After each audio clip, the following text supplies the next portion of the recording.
বিলম্ব হচ্ছে। মহারাজের রাজসভায় প্রবেশ করতে কেন যে এত বিলম্ব হচ্ছে তা তো বোঝা যাচ্ছে না।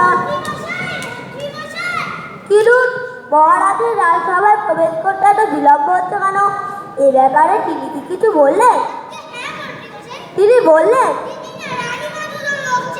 দুজন লোক। গায়ে জোরওয়ালা লোক দিয়ে কি করবে? মহারাজের ঘরের দরজা আটকে গেছে, ভাঙতে হবে।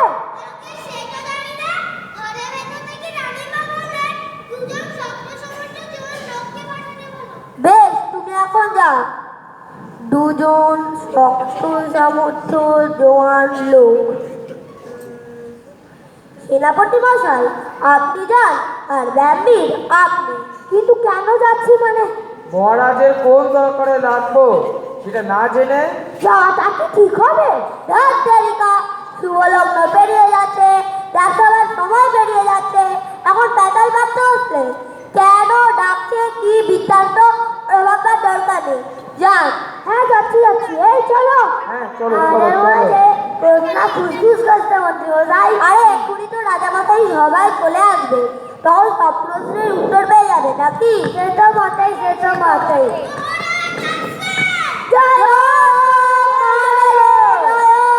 আর বাকি দুজন সেবটা লাবড়ি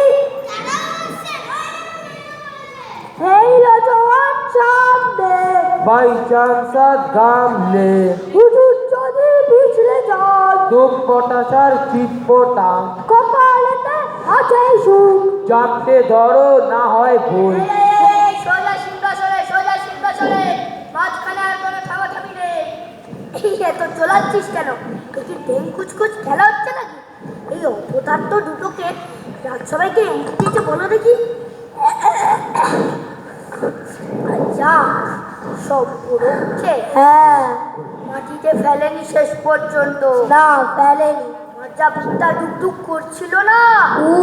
কিন্তু মহারাজ এই বুঝেছি প্রশ্ন করবে তা আমার জানা হয়ে গেছে। যদি সংশয় দূর করে কি বলে তোমরা আগে ভেবেছেন? আপনি ভেবেছেন? আপনারা সব শুনলেন? মহারাজ ভেবেছেন। কি আনন্দ! কিন্তু কি ভাবলেন মহারাজ? বললেই তোলা লাগবে কেন ভাই? ধরনী মাঝে চরণ ফেলা মাত্র মহারাজ সত্যি কথা বলছে। রবি ঠাকুরের মতো কি আনন্দ, কি আনন্দ, কি আনন্দ। ধুলা পায় মানে মানে বুঝতে পারছো না গাধা? নিজের পায়ের ছেলেগুলো একবার ভালোভাবে দেখো ছাগল। তা কি দেখলে? আপনার পা। তা পায়ের তলায় কি? আগে পায়ের তলায় পায়ের তেলো। তা পায়ের তেলো যে ধুলো লেগে কালো হয়ে গেছে, তা দেখেছো? সে তো দেখেছি মহারাজ। বাড়ি গিয়ে ভালোভাবে পা ধুয়ে তবেই বিছানায় হতো, তাই তো? তাই তো নিয়ম মহারাজ। এই প্রচন্ড শীতের রাত্রে পা ধুতে কাপড়ই ধরে না? চলো ধরে কি ধরে না? ধরে মহারাজ। আর টক টক করে। গা চিরবির করে। এই মন্ত্রী এর গা চিরবির করে, এর আম্বাদ হয়েছে কোবড়ে ডাক। আচ্ছা যাক যাক, যদি পায়ে ধুলো না লাগে তাহলে এরকম হতো না তো? হতো না, না হতো না। তাহলে এবার থেকে যাতে পায়ে ধুলো না লাগে তার ব্যবস্থা করো। কিন্তু মহারাজ কিন্তু বুঝি না, ব্যবস্থা করো মানে বলছিলাম কি, আগে ব্যবস্থা তারপরে অন্য কাজ। একটি সমস্যা হয়েছে মহারাজ। সমস্যা তো একটাই, মলিন ধুলো লাগবে কেন পায়? কিন্তু মহারাজ যদি পায়ে না ধুলো লাগে তাহলে বিবেচনা করে দেখুন আপনার পদটুলি লোকে নেবেন কেমন করে?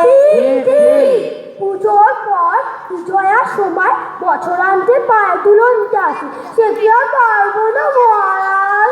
রোজ সকালে গুরুদেবের পায়ের তুলো মাথায় নিয়ে রাজ্যবাই আসি, তা কি আর দিতে পারবো না মহারাজ? আর আপনি এই অবাগা দেশবাসীকে আমার পায়ে ধুলো টাকা বঞ্চিত করবে মহারাজ।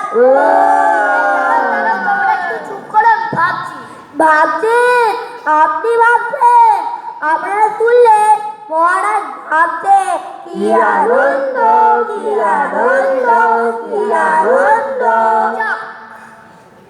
ভাবা হয়ে গেছে। কি ভাবলেন মহারাজ? ওসব ভাবাই পরে হবে, আগে পায়ে তুলো লাগা বন্ধ করো, ভাবিও পরে পদতুলির তত্ত্ব। কিন্তু পরে ভাবলে ধুলা হবে না পেলে পদতুলা, তোমরা কি সব মাইনে খাও মিথ্যে কেন? তবে শিখবে একটা ভুলা পাতি বৈজ্ঞানিক বৃত্তে। দেখো তাদের উপায় বার করো। আজকের মতো সবাই শেষ হলো। হ্যাঁ, এই আমাকে নিয়ে চলো।